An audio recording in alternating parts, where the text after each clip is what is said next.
ওট ওট ওট বলতেছি, পায়ে হাত দিয়ে সালাম করে কোনো লাভ নাই। এই বাড়িতে কোনো জায়গা হবে না, যা বাইরে। আম্মা, আপনি আমার যেরকম মেয়ে মনে করতেছেন, আমি কিন্তু সেরকম মেয়ে না আম্মা। আমি একজন কাজের বুয়ার মেয়ে। মাইশের বাড়িতে কাম করাটা আমার রক্তে রক্তে। এত বড় বাড়িতে তো কাজ করার জন্য একজন বিশ্বস্ত কাজের বুয়াও দরকার হয়, তাই না? আমি আপনার বাড়িতে দাসী বান্ধিও থাকতে চাই। আপনারা দেখলে কিন্তু বোঝা যায় আপনি অনেক বড় ঘরের মাইয়া, উচ্চ বংশীয় একজন। তার যে চেহারা, নায়িকা গো। আর আপনার পা ছুঁয়ে যে সালাম করলাম না, পাওটা ধরেই তো আমি বুঝছি এই পাও খালি মাটিতে হাঁটার পাও না, কার্পেটে হাঁটার পাও। আপনার মতো নবাবজাদি শাহজাদি রাজরানীর একমাত্র দাসী বান্দি হয়ে আমি থাকতে চাই আম্মা। তো আমার কিন্তু কোনো বেতন দাম লাগবো না, খালি 2 বেলা তো খাইতে দিলে। ও কাজ কাম সব ঠিকঠাক মতো করতে পারবি তো?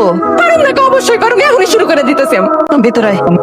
তোর এখানে জায়গা হবে না, তুই বাইরে থাকবি। যে বাসার একটা কোনায় আমাকে ঠাঁই দেন, আবাসিক বুয়ার পার্মানেন্ট হেল্পার হিসেবে আমি থাকি, সব কাজ করে দিব।